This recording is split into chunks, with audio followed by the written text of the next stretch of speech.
Good day, everyone, and welcome to today's Bank of America earnings announcement.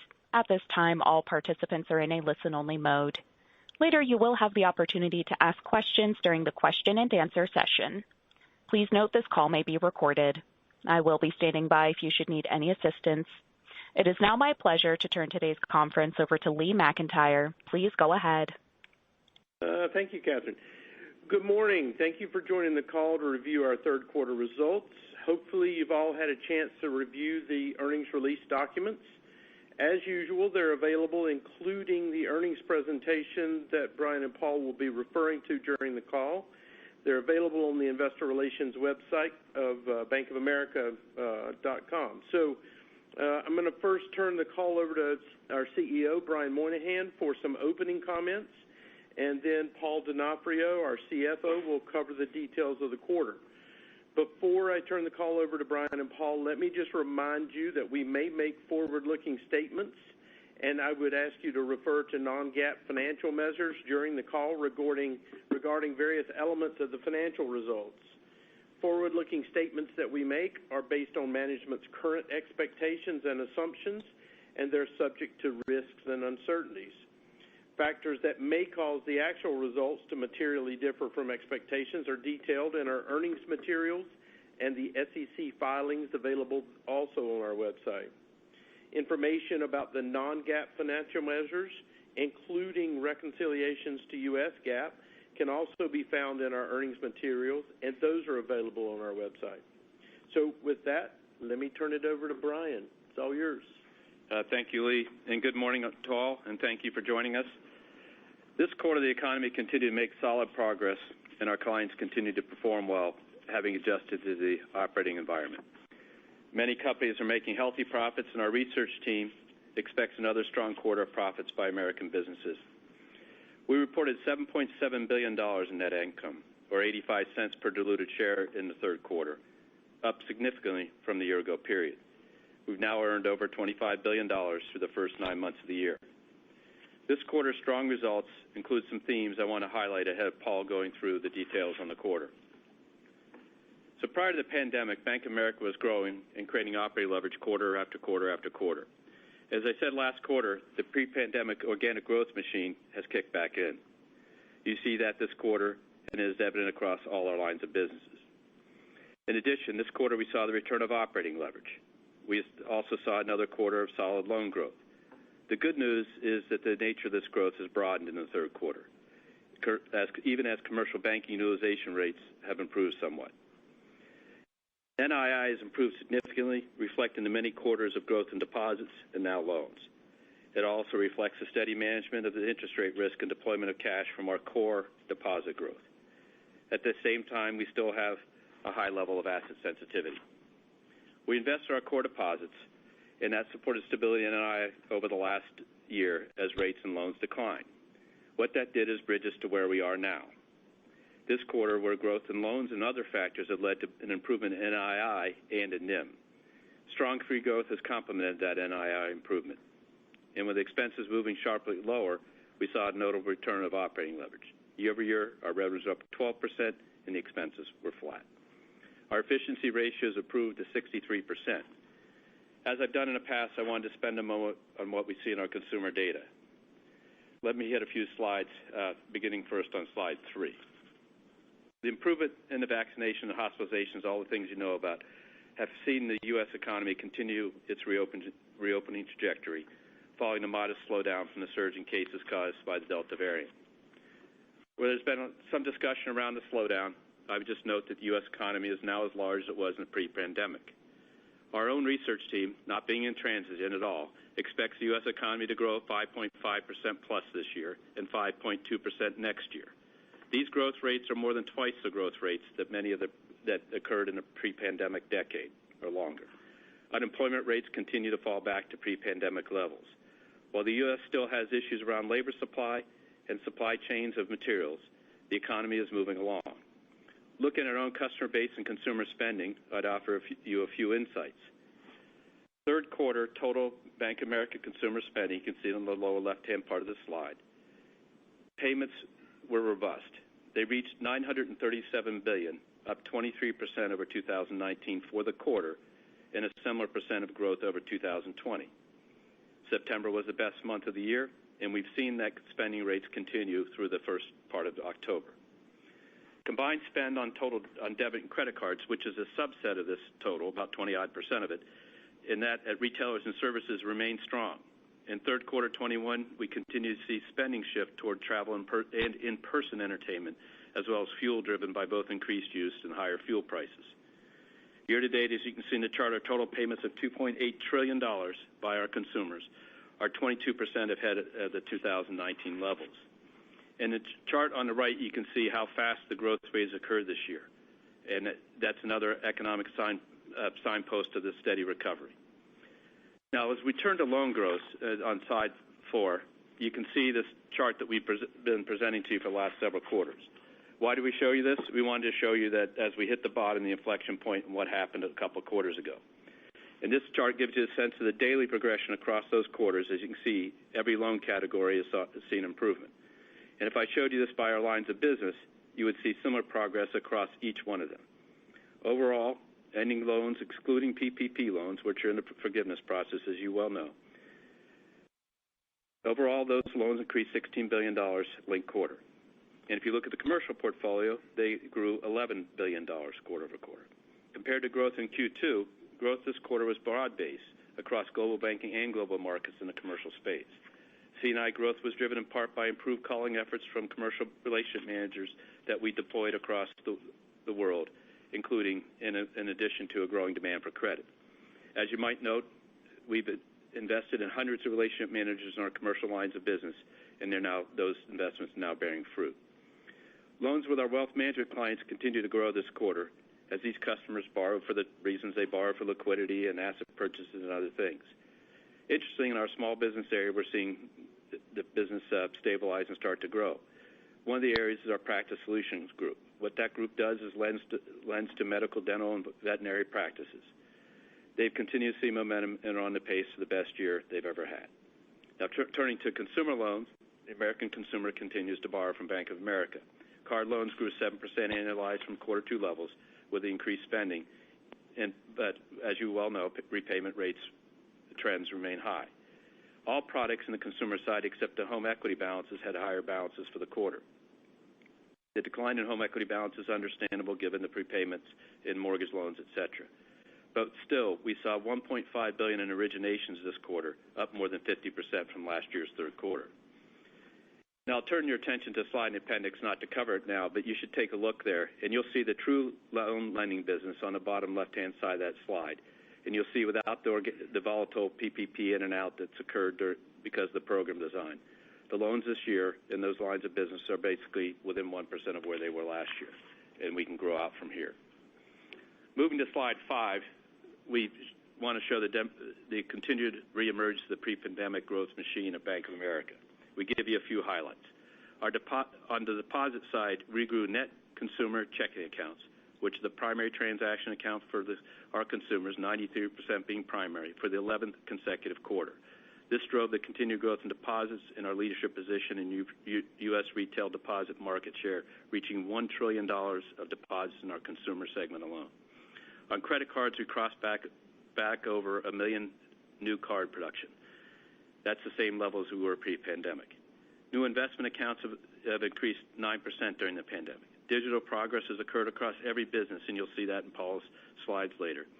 And that's increased sales of products and high use of digital platforms. This bodes well for future sales levels and for future efficiency. Sales of banking products in Merrill Lynch and the private bank have remained strong, and with a return to in-person meetings, we should even see them grow stronger.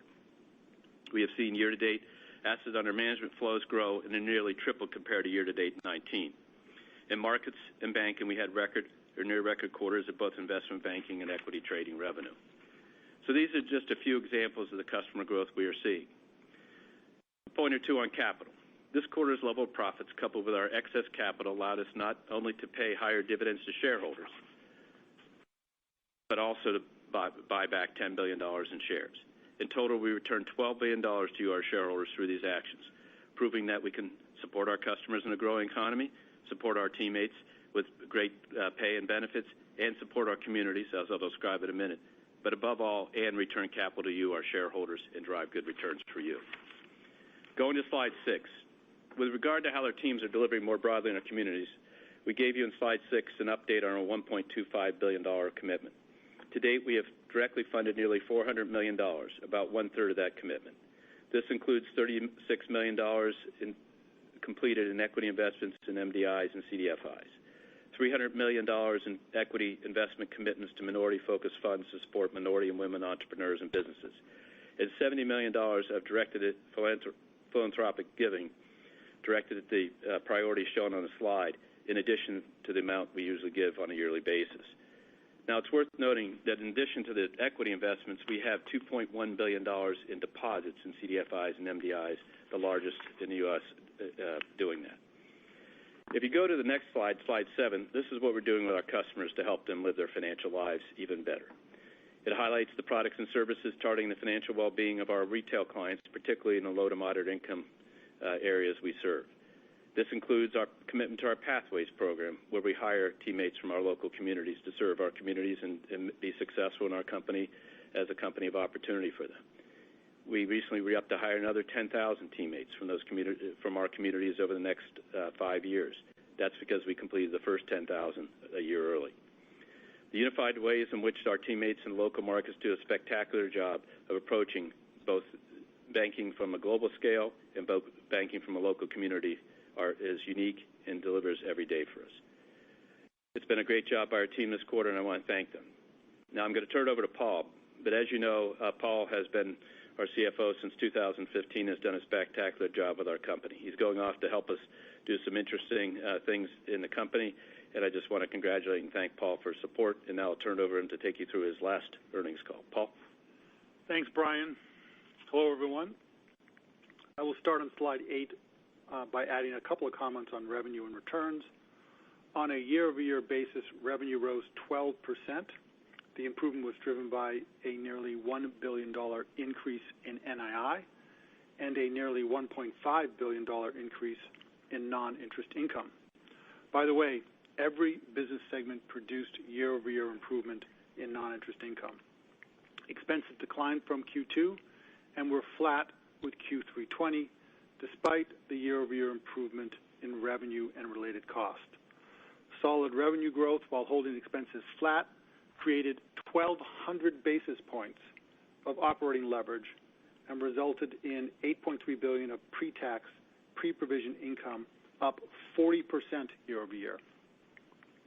With respect to returns, our return on tangible common equity was 16%, and ROA was 99 basis points, both of which improved nicely from the year-ago period.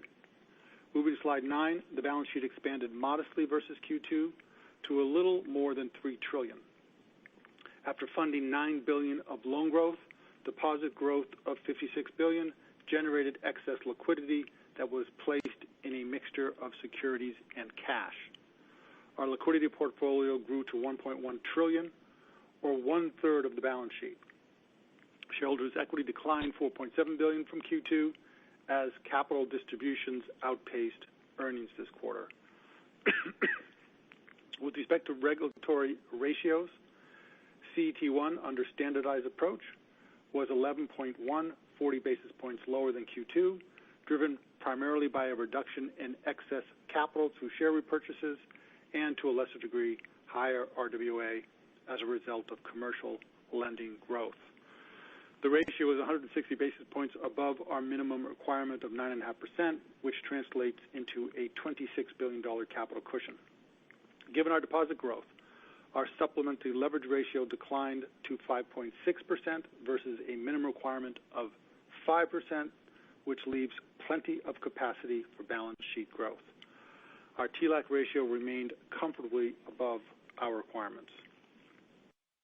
Turning to slide 10, I will focus on average loan balances because they are more closely linked to NII. Note that loan growth over the past 2 quarters has begun to show signs of improved demand, and I will refer to quarter-over-quarter improvements on an annualized basis. Also note that these charts include PPP loans, which have been moving lower, driven by forgiveness. The footnotes detail the change in PPP loans. From a peak of $25 billion last year, PPP loans have declined through forgiveness to a little more than $8 billion on an ending basis. Focusing on the linked quarter change in loans and excluding PPP loans, total consumer and commercial loans grew on an annualized basis by 9%, with commercial growing 11% and consumer improving 6%. GWIM continued to benefit from security-based lending as well as custom lending, while mortgage continued to perform solidly. In global markets, we again looked for investment-grade opportunities with clients as a good use of liquidity.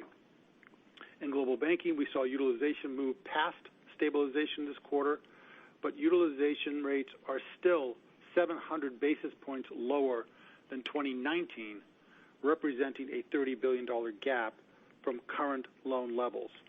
In consumer, we saw credit card grow as new accounts continued to build across the quarters and credit spending continued to rebound. And importantly, in mortgage, as Brian noted, we saw growth as prepayment volumes slowed. With respect to deposits on slide 11, we continued to see significant growth across the client base, adding accounts across all the deposit-taking businesses. Combining both consumer and wealth management customer balances, I would highlight that retail deposits grew $28 billion from Q2. These clients now entrust us to manage more than $1.3 trillion in deposits, which is more retail deposits than any other U.S. bank. We also saw strong growth of $28 billion with our commercial clients. And remember, the deposits we are focused on and gathering are the operational deposits of our customers in both consumer and wholesale. Turning to slide 12 and net interest income. On a GAAP non-FTE basis, NII in Q3 was $11.1 billion, $11.2 billion on an FTE basis. Net interest income increased $965 million from Q3 20, driven by deposit growth and related investing of liquidity, as well as PPP loan activity. These drivers were partially offset by lower loan levels. NII versus Q2 21 was up $861 million. There were several positive contributors to the quarter-over-quarter growth. First, we had an additional day of interest. We also benefited from the continued deployment and growth of liquidity. Average loan growth also contributed to NII again this quarter, and we experienced an acceleration in the forgiveness of PPP loans, which improved NII quarter over quarter by a couple of $100 million. Last but not least, we had lower bond premium amortization expense, which declined from $1.6 billion to a little more than $1.4 billion. With respect to PPP loan forgiveness, I would emphasize that this was an acceleration or pull forward of NII into Q3 from future periods. And as a side note, I would point out that the revenue from the PPP program has helped to defray some of the enormous costs of administering this assistance program on behalf of the government. Our net interest yield improved 7 basis points from Q2 to 1.68%, driven by the improvement in NII. Importantly, given continued deposit growth and low interest rates, our asset sensitivity to rising rates remains significant, highlighting the value of our deposits and customer relationships. As we move to Q4, and assuming no significant interest rate changes, we expect benefits from expected loan growth, liquidity deployment, and lower premium amortization expense to more than offset the expected reduction in PPP revenue I mentioned. Assuming the forward curve materializes and given Q3 NII growth as well as expectations for Q4, and assuming we see any loan and deposit growth next year, we would expect NII in full year 2022 to be well above full year 2021. Turning to slide 13 and expenses. Q3 expenses were $14.4 billion, an improvement of more than $600 million versus Q2. Higher revenue-related costs were more than offset by the absence of the prior quarter's contribution to our charitable foundation, as well as lower costs of unemployment claims processing. Compared to the year-ago period, expenses were flat as improvements in net COVID costs, the absence of elevated litigation in Q3 20, as well as digitalization benefits and other initiative savings were offset by higher revenue-related and other costs. As we look forward, we continue to see investment in technology and people at a high rate across the businesses, and we are adding new financial centers in certain growth markets. Turning to asset quality on slide 14. As I've reported for several quarters, the picture is very good here. Net charge-offs this quarter fell again to $463 million, or 20 basis points of average loans. This is the lowest loss rate in 50 years. Net charge-offs were 22% lower than Q2 and more than 42% below the same quarter in 2019. Our credit card loss rate was 1.7%, and several loan product categories were still in recovery position this quarter.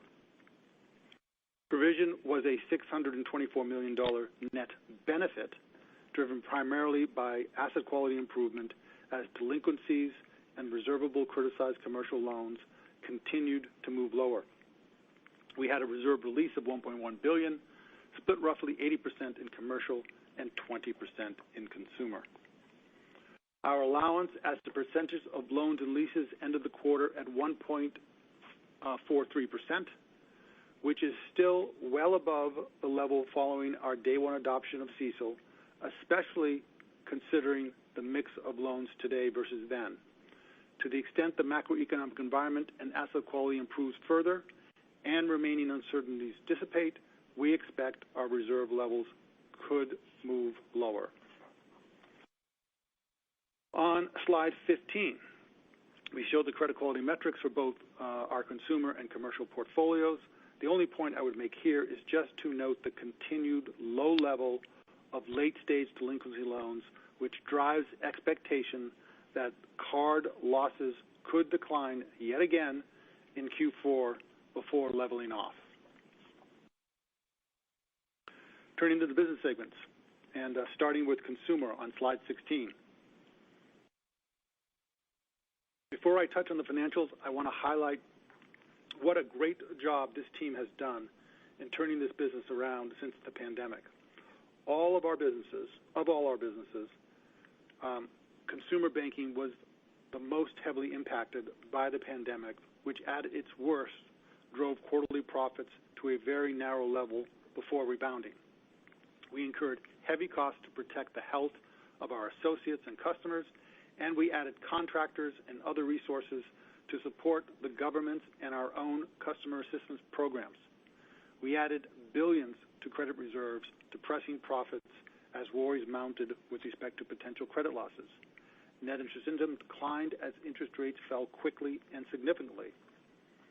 Fast forward to this quarter, and the segment's rebound has accelerated as earnings rebounded to more than $3 billion. Net charge-offs are at historic lows, and NII has rebounded, reflecting not only deposit growth, but also the value of their deposits and customer relationships. The business alone has now crossed over $1 trillion in deposits, up 16% year over year. Our point here is that years of investing and operating under responsible growth positioned us to not only deliver for everyone during the pandemic, but also rebound quickly to organic growth and operating leverage. We were never down and we never stopped investing. And while this is true of every segment, the rebound in our consumer banking earnings is just a great illustration of the resiliency of our business and our people. The segment earned $3 billion in Q3, 48% higher year over year, as revenue, expense, and credit costs all showed improvement. Revenue improved 10%, reflecting higher card income on increased purchase volumes and higher service charges due to client activity. Net checking accounts grew more than 700,000 year to date, and 93% of our consumer checking accounts are primary accounts with an average checking account balance of more than 10,000. Expenses moved lower by 6% as a result of a continued reduction in COVID costs, mitigated by higher costs from minimum wage increases and other operating costs. On credit, we had a $242 million reserve release this quarter. However, the more direct indicator of improved asset quality is the decline in net charge-offs. Net charge-offs of $489 million were down 26% year over year and 22% lower quarter over quarter. Our credit card net loss rate for the quarter was 1.7%. Pre-pandemic, it was over 3%. On slide 17, you can see the increase in consumer deposits, loans, and investments. We covered loans and deposit growth earlier. With respect to investment balances, we reached a new record of $353 billion, growing 32% year over year, as customers continued to recognize the value of our online offering. Yes, balance grew as market values increased, but we also saw $21 billion of client flows. An important element of this growth has been the 9% growth in the number of accounts over the past year to more than 3 million. On slide 18, let me highlight a couple of points regarding the continued improvement in digital engagement. As all of you know, enrollment is important, but usage is key. We now have nearly 41 million customers actively using our industry-leading digital platform. This quarter, 70% of households use some part of our digital platform within the past 90 days, logging in more than 2.6 billion times. And while Erica and Zelle usage has been tremendous, what I would draw your attention to is the digital sales growth, which is up 27% year over year. Lastly, while not reflected on the slide, I would just add digital engagement has become foundational to maintaining our customer satisfaction at historic levels. Turning to wealth management, the continued economic reopening, client flows, and strong market conditions once again led to not only record investment balances and asset management fees, but also record levels of loan and deposits, all contributing to a record pre-tax margin in Q3. In fact, this is the 46th consecutive quarter of average loan growth in this business. Both Merrill Lynch and the private bank contributed to the improvement and are driving digital engagement to deliver products and services to clients. You can expect this to continue as we drive towards a modern Merrill, which is advisor-led, powered by digital. Growth in our new households at Merrill and at the private bank continued as we continued to build pipelines and move back towards our pre-pandemic pace. Net income of $1.2 billion improved 64% year over year, driven by the strong revenue performance. With respect to revenue, record AUM fees, which grew 19% year over year, complemented higher NII on the back of solid loan and deposit increases. Expenses increased in alignment with higher revenue. Client balances rose to $3.7 trillion, up 20% year over year, driven by higher market levels as well as strong flows of $91 billion. Let's skip to slide 21 to highlight our progress in digitally engaging wealth management clients. The clients of this business continued to lead the franchise on digital adoption, utilizing not only digital tools to access their investments, but also other banking needs like mobile check deposit and lending. More and more clients logged in to easily trade, check balances, and originate loans, all through one simplified sign-on. And through leveraging Erica-based AI capabilities and through use of WebEx meetings and secure text messaging, we are making it easier and more efficient for clients to do business with us wherever and however they choose. This creates additional capacity for our teams to spend more time advising existing and potential clients. Moving to Global Banking on slide 22, the segment had very strong performance with near record investment banking fees, another solid quarter of deposit growth, and an uptick in loan demand. Strong deposit growth helped to improve NII, which complemented the continued strength in investment banking. The business earned $2.5 billion, improving $1.6 billion year over year, driven by both higher revenue and lower provision costs. Provision expense reflected a reserve release compared to builds in the year-ago quarter. Revenue grew 16% and included an 8% improvement in NII, while firm-wide investment banking fees were up 23% to $2.2 billion, down only modestly from the Q1 record level. This IB performance resulted in a number 4 ranking in overall fees with a pipeline that remains strong. We ranked number 1 in leveraged finance and investment grade with strong market share improvement compared to the year-ago period. We also had record M&A results. It is worth noting that we continued to see strong momentum in investment banking with our middle market clients.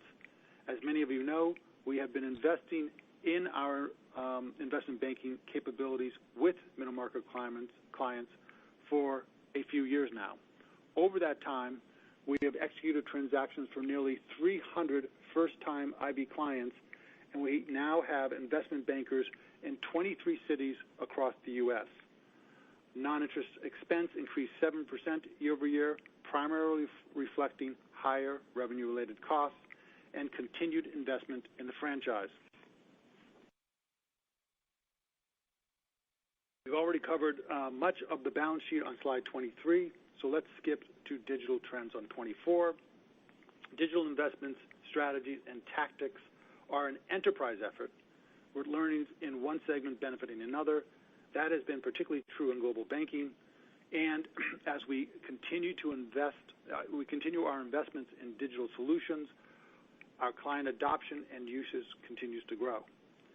Enhanced banking solutions have helped us capture greater market share as wholesale clients do more with banking partners that are the most stable and secure and have the capabilities to invest in new technologies that will provide better data and global integrated solutions. Switching to global markets on slide 25, results reflect solid sales and trading activity led by our equities business.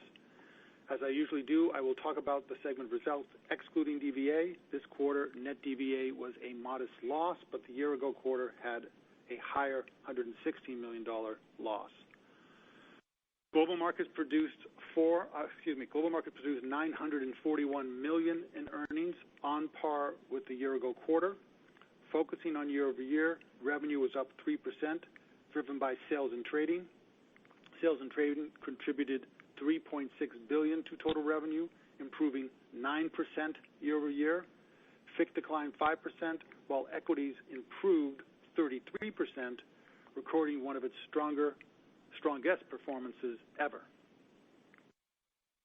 FICC results reflected a flat yield curve and range-bound interest rates for much of the quarter, with continued tight credit spreads. With interest rates moving late in the quarter, we saw an improvement in activity and revenue opportunities. The strength in equities was driven by growth in our client financing business, as well as a strong trading performance and increased client activity in both cash and derivatives. The increase in expense year over year was driven by increased activity-related sales and trading costs. On slide 26, we note year-to-date revenue trends across the last few years. As you can see, while our performance was elevated in 2020 during the pandemic, 2021 remains well above the pre-pandemic years presented, driven by continued elevation of client activity and volatility in the markets, as well as investments made to extend more balance sheet to clients. Finally, on slide 27, we show all other, which reported a small net loss. Revenue declined by $109 million year over year, reflecting higher partnership losses on ESG investments. Expense was lower year over year, driven by the absence of litigation accruals in the prior period. Our effective tax rate this quarter was 14%, excluding the tax credits driven by our portfolio of ESG investments. Our tax rate would have been roughly 25%. We would expect the tax rate in Q4 to be between 10 and 12%, absent any tax law changes or unusual items. With that, we can go to Q&A. To register to ask a question, please press star and 1 on your touch-tone phone. You can remove yourself from the queue at any time by pressing the pound key. We'll take our first question today from Glenn Schorr with Evercore. Your line is open. Hi, thanks very much. Lots of detail. I love the forward-leaning commentary on NII. It was bigger than a bread box. Size it on the expense side. Obviously, expenses go up a little bit with all this market-related and activity-related revenue. So maybe if we could think about it, X, whatever market's going to do over the next couple of years, you've produced great operating leverage, but as you still invest. So maybe you can give us an idea of what to expect, even if it's just over the coming years as you invest, yet eke out further efficiency gains. Thanks. I think, Glenn, you might take you back a little bit in history to 15 and 16 when we started seeing the efforts from the BAC and the operating excellence kick in. And what we said is we'd bring the expenses down, and then we'd expect them to grow. You sort of have a 3% inflationary between raises, and leave aside that the market's going up, as you said, and could drive a moment in time, and et cetera. But if you had sort of 3%, sort of embedded CPI type of increases in merit and rents and things like that. And what we said is through our efficiency, we could, when we got to the sort of floor, which was the 19 year, the idea was then to manage that to sort of 1% net growth. And we've been able to keep working at that.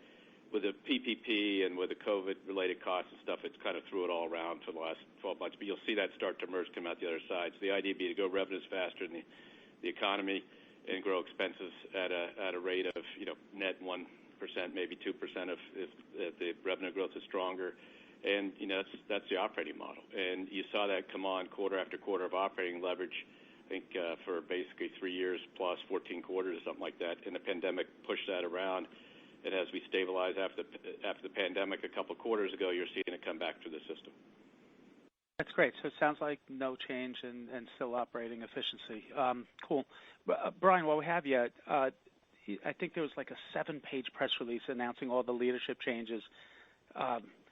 It's a lot, and so I figure while we have you and talk about what's happening, how are you, is this all natural succession, next level, stepping up type changes? Maybe just put the right perspective around it all. Oh, sure. We have some teammates who are retiring. I've been CEO. This is 48th quarterly earnings conference call, so it's been a long time.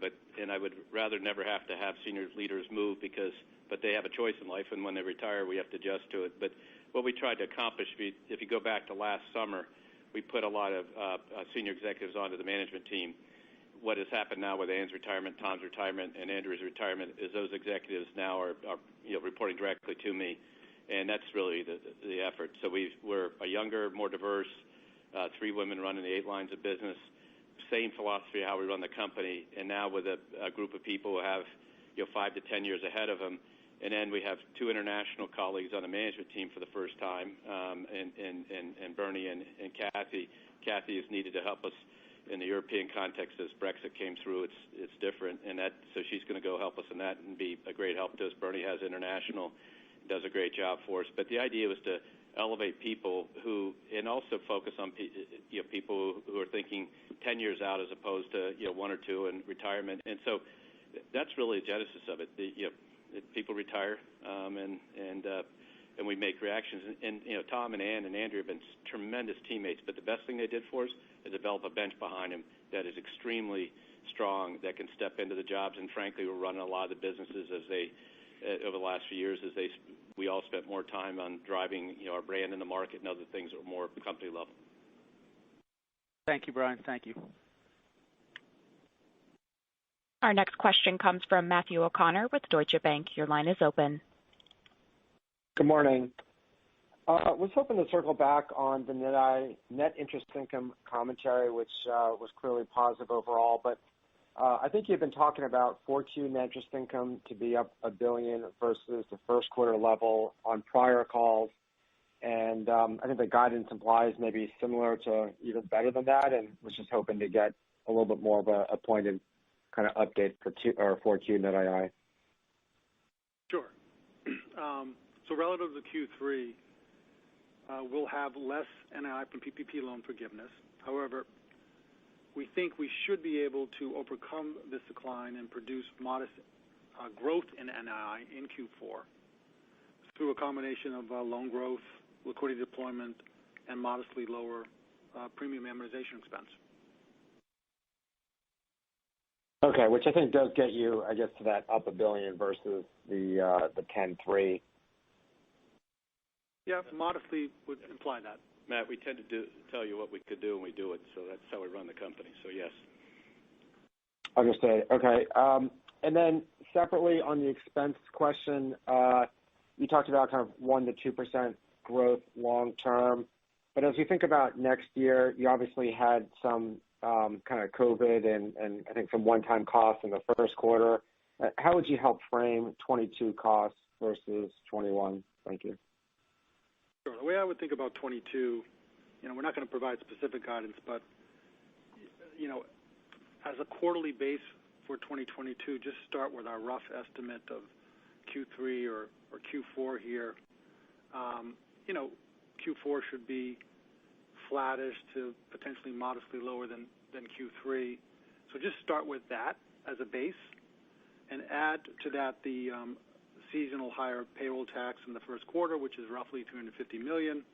And then, as Brian said, add in inflationary costs, which, we've been, as Brian said, targeting at around 1%, but given the war for talent right now, maybe you want to add a little bit more than 1% next year. And then lastly, adjust that base for any assumption you make around higher or lower revenue expectations in the areas that are closely linked to compensation, and exchange fees. And if you do that math, you're going to come up with, I think, a pretty good estimate for 22. Okay. And anything that we can kind of back out in terms of COVID or the PPP costs going away as we think about next year? Yeah, look, COVID, there's still a couple $100 million of net COVID in our costs. It's down modestly from Q2. We're seeing some reduction in COVID's costs, but we incurred some new costs as people return to the office. While there's not a lot left, it does create, I think, a modest opportunity over the next year or so to get those costs out. Okay. Thanks for all the clarity.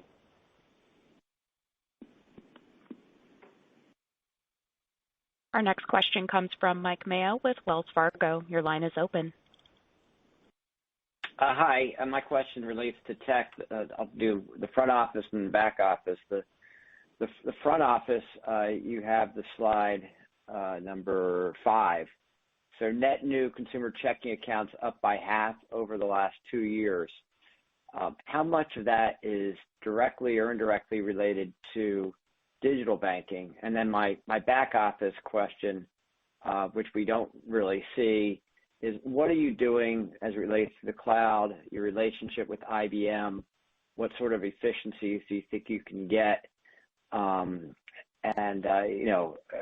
think you indicated you don't plan to go 100% to the public cloud like some of your other peers have targeted.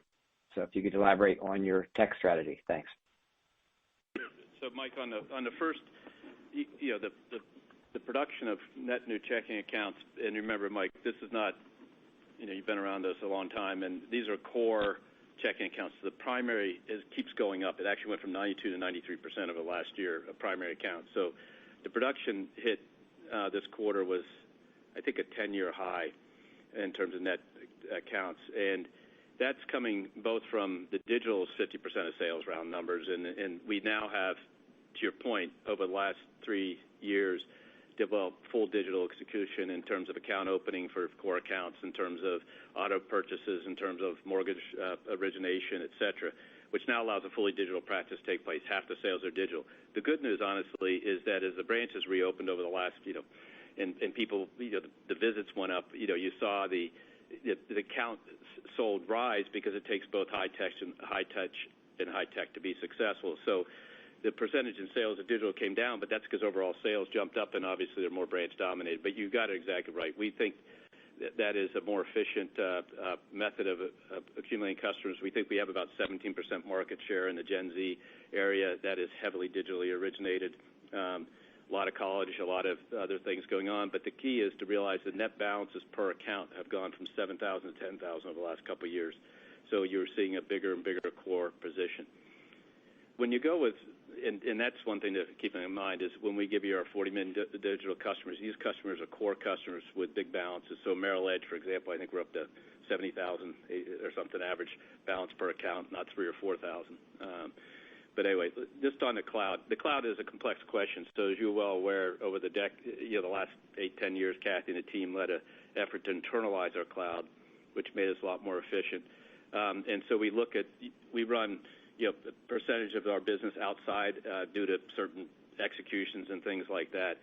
We have 500 different software programs that run in a SaaS basis, which is the question of cloud can be misleading is can you get to the all the product types or capability types you can get out there because of the new companies that develop them on cloud-based systems, and we can get to them all.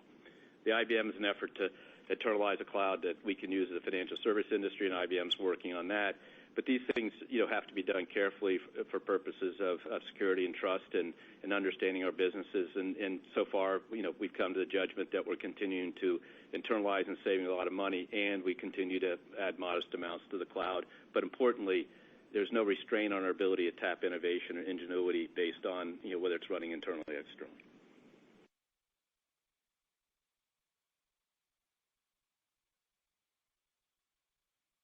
Next question, please. Our next question comes from Gerard Cassidy with RBC. Your line is open. Hi, Brian. How are you? Good, Gerard. How are you? Good. Can you guys share with us, you've had incredible deposit growth, as you pointed out, the retail consumer area is over $1 trillion. When the Fed ends QE sometime next year, can you share with us what you think will happen to deposit growth? And second, your loan-to-deposit ratio, similar to your peers, is very low. How do you see growing that over the next 2 or 3 years, and where can you get it to, do you think? Paul, why don't you add a few comments on the change in monetary policy, and I'll talk a little bit about sort of some of the other things. Yeah. So, look, we expect deposit growth to continue, although it's going to be likely at a slower rate than what was experienced, so far this year. And we expect our growth to continue in line with or slightly better than the industry.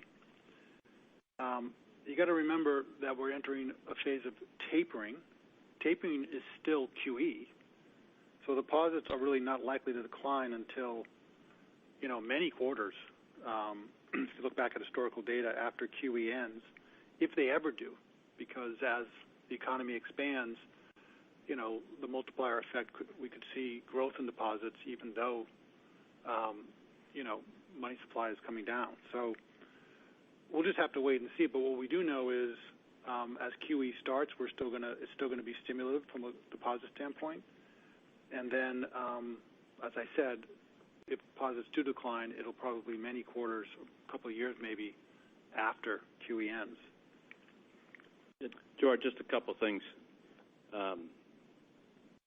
When looking at the consumer deposit base, sometimes I think it's deja vu all over again. It's a classic statement because in 15, 16, 17 it was all about the Fed's going to normalize rates and you're going to have to raise prices, and we didn't have to because the reason why we don't have to is these are core transactional accounts in a large part not interest bearing, and so you'll see some of that same dynamic apply again as the rate normalize and the monetary supply is changed. But in the consumer business, 56% of the balances are checking. So that would say those are core transaction accounts, money moving in and out, very little CDs, I think $50-60 billion or something like that. So the $1 trillion is all basically in checking and money market. So can it move around? Yeah, if you look, one of the things that bodes well and for the economy is that if you look at a checking customer that has maybe $2,000 or $3,000 in balances with us, they're sitting with 3 to 4 times, 3 times what they had before the crisis. That's good news. They will spend some of that, I assume, but interestingly enough, that's been growing month over month for the last few months. So it's not going down, even though the stimulus payments to customers, in large part other than the child care stopped. So one of the things that bodes well for the economy, and this isn't trying to cousin you to some viewpoint about it, is the consumer still has a lot of money in their accounts, and they're going to spend it. Going back to your deposit question, could that mean those balances come down a little bit, but it'd be overcome by the new accounts coming on at $1 million a year that carry $10,000 average balance, et cetera. So we feel good about long-term deposit growth, and it's all it's driven by the checking core transactions.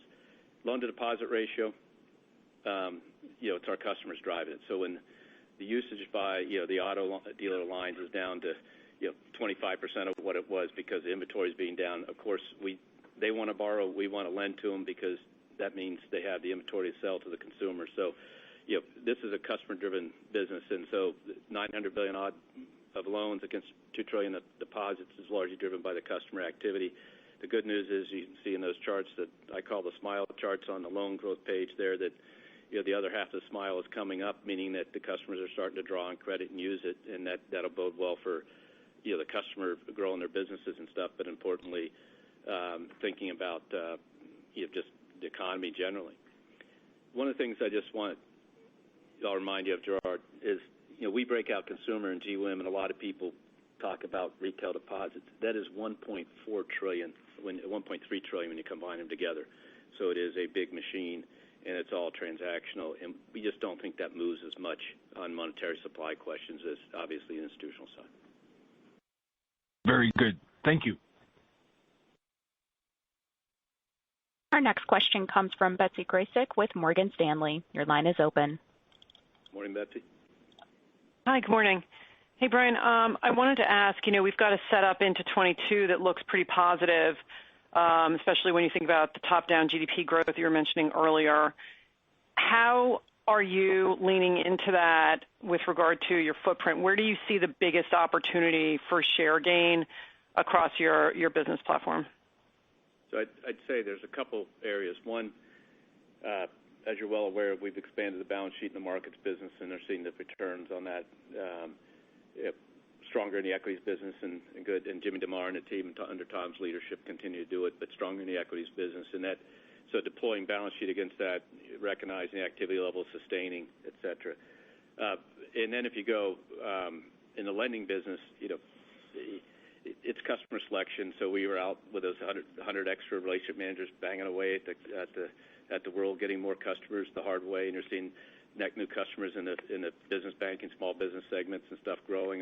You see that in the wealth management business. So, what you'll see is that the balance sheet deployed to markets is a capital and balance sheet question. Everywhere else, it's going to follow the customer, but it's the core customer growth, and that's why you put those statistics in that you see. Meanwhile, Merrill Edge is over $300 billion and becoming a fairly significant enterprise on its own.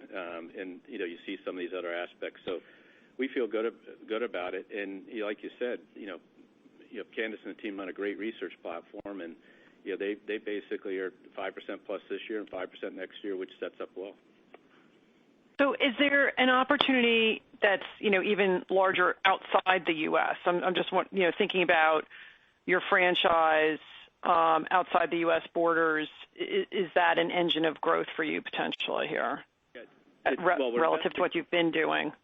Yeah, we'll continue to expand we have more loans in the Global Corporate Investment Banking segment outside the U.S. than we do inside the U.S., and we continue to expand that. Matthew Coder and team have done a good job. Lisa Clyde and the team in the corporate banking area are doing a great job. So, yes, we're going to invest in that. And then the GTS, Fez, and the team, and continue to develop our capabilities there, and we're getting, high single-digit revenue growth off the deposits and fees combined together.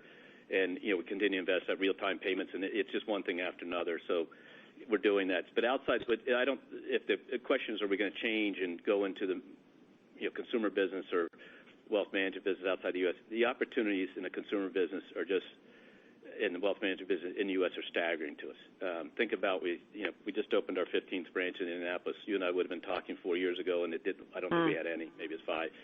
We're now, 7th market share, moving up strong. You look at it in Columbus and Cleveland and Cincinnati and Salt Lake City and Minneapolis, and you're seeing us move in the top, 5, 7 from zero, and that growth in the new households is running multiples of 2019 in Merrill and the private bank.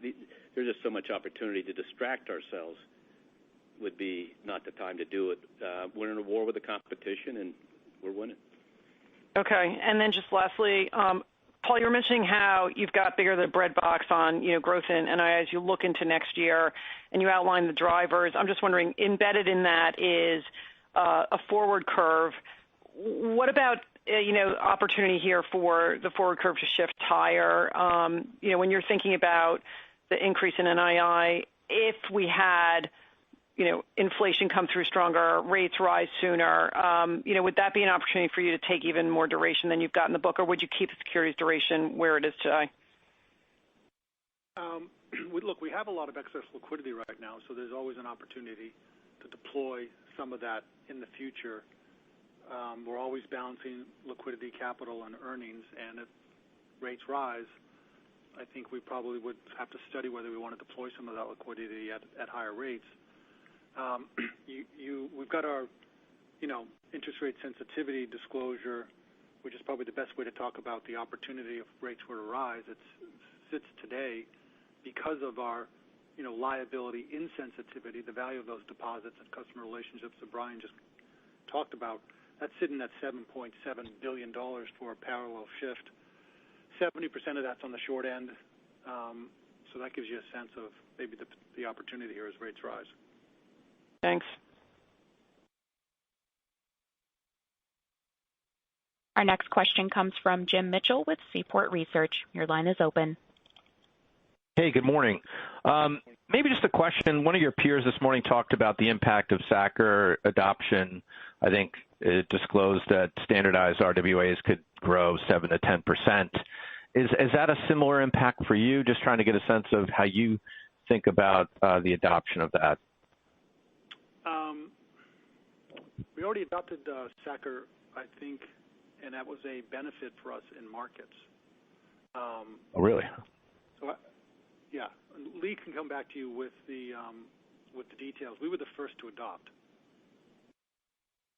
Okay, well that's great. And then, so when we think about the buybacks, the $10 billion, the acceleration of buybacks this quarter, should we just expect that acceleration to continue until you get towards your target of around 10 to 10.5%? Yes, I mean simply put, we manage it dynamically. The board manages it dynamically on a quarterly basis, and what's happening is if you look at where we thought we'd be, we're ending up with more capital because we're earning more money, and then we clean up a little bit here and there. But we're working towards over multi-quarter period towards our target, and we'll continue to focus on that. Okay, that's great. Thanks. Our next question comes from Charles Peabody with Portales. Your line is open. Actually, my question was asked, but on the NII, if you just extrapolate the third, fourth quarter kind of guidance, you're looking at a mid-single-digit rate of growth year over year in 2022, and I think you used the word modest NII growth is expected for 2022.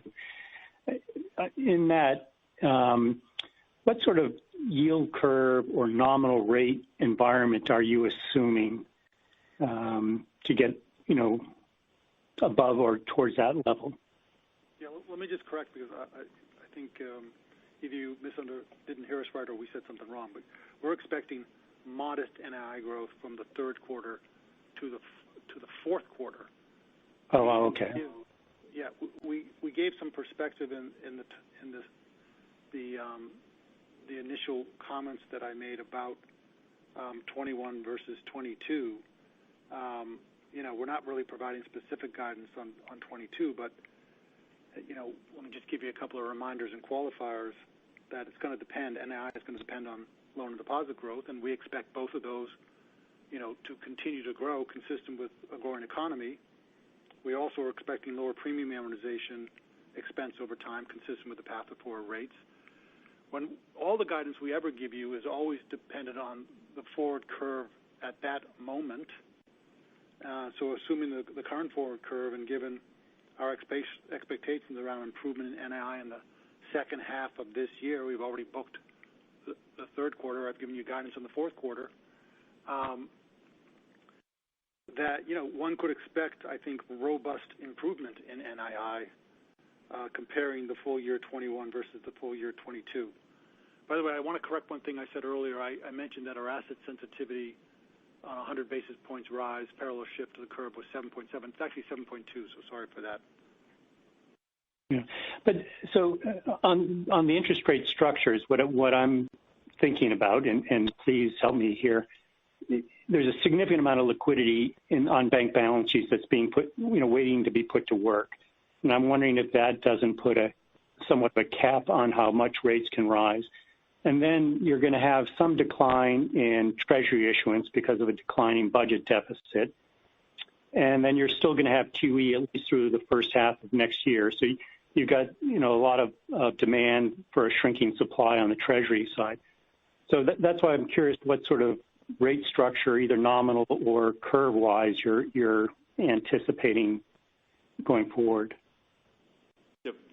All the factors you're talking about go into, but we use the curve, and so all you market participants and all of the debate, we don't use some internal estimate. We've always used the curve, and we've been telling you that for a long, long time, going back a couple of decades. So that's how we build that estimate of the asset sensitivity based on the forward curve at the time, at the end of the quarter, whenever we calculate. All right, thank you. Our next question comes from Steven Chubak with Wolfe Research. Your line is open. Hi, good morning. And thanks for taking my questions. So wanted to start off with one just on the tax rate guidance.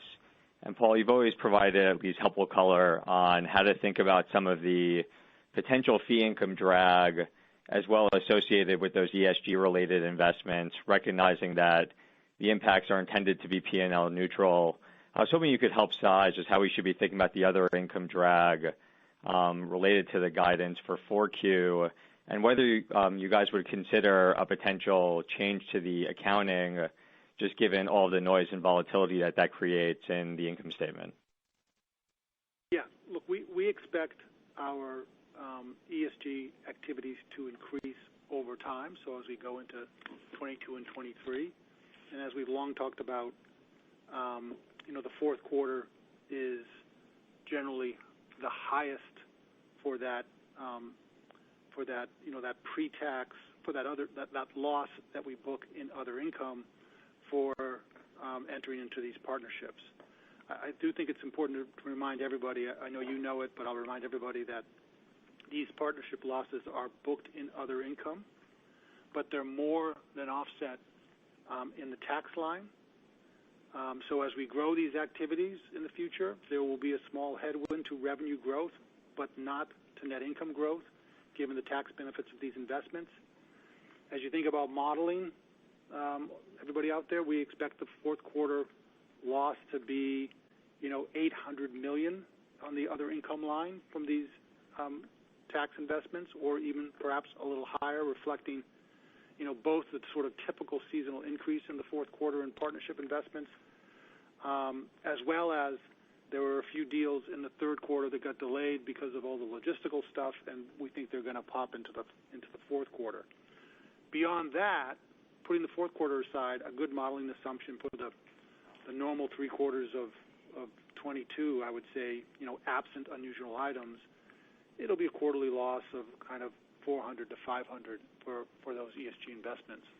Again, in the other income line, more than made up for in the tax line. Thanks for that color, Paul. And just for my follow-up, I know you guys are reluctant to give some explicit expense guidance for next year, just given the sheer amount of inbound that we've gotten after you made your remarks. I just wanted to at least provide some ranges and just see if we're thinking about things appropriately. It does sound like the $14.4 billion we saw this quarter, annualizing that is the jumping off point.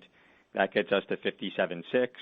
You have the $250 million of additional incentive expense or seasonal expense, that you spoke to. That gets us to 57.9, and then that's the starting point for thinking about how much incremental growth, somewhere in that range of 1% to 2%. Is that the right way to think about it? You've got some, but not all the components, because you got the COVID-related expenses and what happens next year.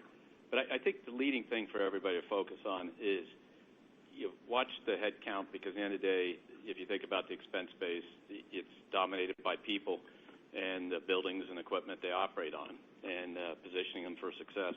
And that head count now is drifting down as it has, because the impact of the runoff of some of the special programs that we had, the 500,000 PPP loans, 2 million customer deferral applications, the unemployment payments, all this stuff, it's going down, and that's coming down. So in client-facing investments and technology stuff, that goes up, but we continue to engineer the back office. So watch that number. I think it was 209,400 this quarter, 411 if I got it right. Down for the quarter, down for the year. Managers are down about 1,000 in the company, round numbers at this point, and we just continue to manage that down. So you've got the component parts that have become clear. We've sort of brought the run rate back down to flat year over year, and we'll continue to work on it. Yeah, the only other thing that I would add, Brian, if I may, we're clearly focused on, managing expenses well, but what we're really focused on is creating operating leverage. And that, you saw that this quarter, and that's how we really think about the business model. We've got to grow revenue, and in terms of expense growth, we've got to grow expenses slower than we're growing revenue, and we've given you the sort of 1% framework. That's great. And just one quick follow-up, if I may, just on the securities yield. You guys actually saw some nice expansion there. I know that's going to be reflective, at least in part, of some of the premium AM benefit that was cited, but I was hoping you can maybe help frame, how large could that benefit be from premium AM if prepay speeds really start to normalize in earnest, somewhere closer to pre-COVID levels? And then separately, just where are you reinvesting along the curve, and how you're thinking about duration risk appetite, given the size of your MBS portfolio? Yeah, if you think about premium amortization expense over time, it's going to depend on the path of rates. And I just would remind you that, prepayment lags movements in mortgage rates. People tend to focus on the 10-year. It's about mortgage rates. And they lag that by a little, more than 2 months. And I would also just remind everybody that, as you think about premium amortization expense, it's also important to really remember that the size of the securities portfolio has increased a lot year over year. So all those things sort of have to go into your modeling. Understood. Thanks for taking my questions. Our next question comes from Ken Usdin with Jefferies. Your line is open. Hi, thanks. Good morning. Just a question or two on card. Interesting to see that your purchase credit card volumes continue to grow really nicely, and debit did come down a little bit. So did the overall interchange fees. Just wondering if you can talk through what you're just seeing in terms of the underlying trends there, and is that stimulus starting to change as far as debit? Or was it Delta variant? And just what do you see in terms of the forward outlook in terms of your views of spend trend and balances in card? Thank you. Sure. Well, look, in card income, just a couple of points to make just so no one's confused. When you look at our sort of consumer banking card income fees, they were up very nicely year over year at about 8%, driven, as you said, by the purchase volume increases, despite the fact that payment rates are still relatively high. But when you look at the consolidated line, you're not going to see that. It's up only slightly versus Q3 20 because of the decline in card income associated with processing unemployment claims, which sits in global markets. So just for some clarification there. In terms of balances, look, we're expecting card balances to continue to improve. The balances grew 7% quarter over quarter on an annualized basis, including some small growth in revolving balances. And we opened over 1 million new accounts, which now matches pre-pandemic levels. I think balance growth reflected higher spend and the reinitiated marketing efforts that we've talked about, including promo offers, while, again, payment rates remained elevated. We expect higher Q4 seasonal purchase volume, and that's going to drive additional balances in cards. Yeah, I think just a couple of things. You've got the balance question on cards, but you do always have to look at the spending side of it. And we say debit and credit cards are only about 20% of the way consumers spend money out of their accounts, cash out of the ATMs, checks written.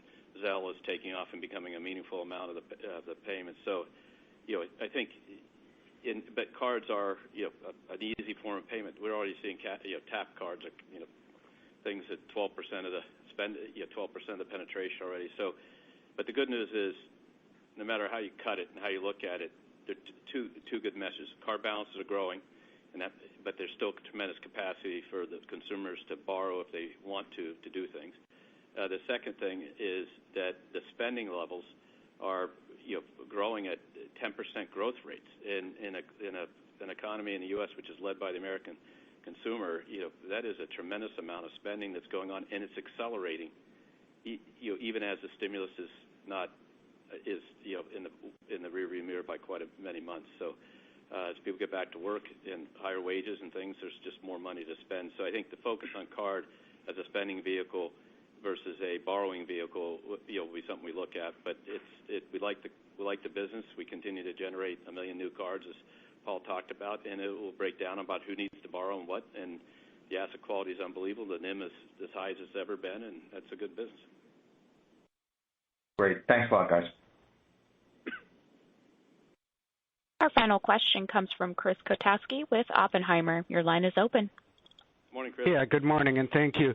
I'm trying to kind of disaggregate the strength in net interest income, and if I just wanted to make sure I have all the moving parts right. So the PPP revenues were up $166 million, and amortization was down $200. It still kind of implies like a $500 million or roughly 5% kind of linked quarter growth in NII up against, say, 1.5% average loan growth, if I have that right. And is there an explanation for that strength? Is it the securities you put on, or is it how did it become quite that strong? You got to add an extra day. Extra day? Okay, that's 1% more. And then what you get is, what you're left with, I think, is the loan growth for 2 quarters now. And, we took in a lot of deposits. Quarter over quarter, we put some of those towards the loan growth. We put some of those in cash, and we put some of those in the securities portfolio. Okay. And if you had to guess, if with the size of the securities portfolio that you had now, if you were in a, say, 2017 kind of rate environment, the $1.4 billion in amortization currently, what would that go to, if you can say? You can look at that by just tracking the CPRs and make your estimates. You know the size of the portfolio in the basis. But just backing up a little bit, this loan growth, in the first quarter we said we thought we were seeing the stabilization, and there was a lot of people fulminated against that, saying, wait, how can that be true? The second quarter we said, in the second half of the quarter especially, we saw growth all that loan stayed on the books, plus we grew it on top of that, as we said earlier, I think $16 billion, excluding the PPP. That's what's going to build into the NII projections going forward, because that's 250, 300 basis point spread stuff. And remember, we're funding it with zero cost deposits to the tune of $200 or $300 billion up year over year. So that's what will drive it long term. Short term, it'll be all the things you talked about, but that's going to stabilize at somewhere point, and then it's really going to come back down to what we do on the banking side of the balance sheet: make loans, take deposits, and make the spread between them. And the best news is the NIM. The NIM percentage actually started moving up, and that shows you that the stabilization leads to that coming true as we grow the loans. It was an awesome quarter. Thank you. That's it for me. Thanks. We agree with that. That's all. All right. Thank you all for your attention. Just to close the quarter out, I could just take Chris's comment and say, we returned to organic growth trends seen pre-pandemic. We saw solid loan demand and good revenue growth, 12% year over year, expense flat year over year for great operating leverage at 12%. Returning to that effort to drive that quarter by quarter to make the great investments to drive the franchise at the same time having expense discipline. $12 billion of capital went back to this quarter. We continue to return the excess capital and all the current earnings because, frankly, we can grow without retaining capital because of the core way we run the business on a risk basis. We continue to do what we need to do in our communities outside at the same time. And just in closing, I want to thank Paul for his service as CFO, and we look forward to Alistair and the team taking over next quarter. Thank you. This does conclude today's program. Thank you for your participation. You may disconnect at any time.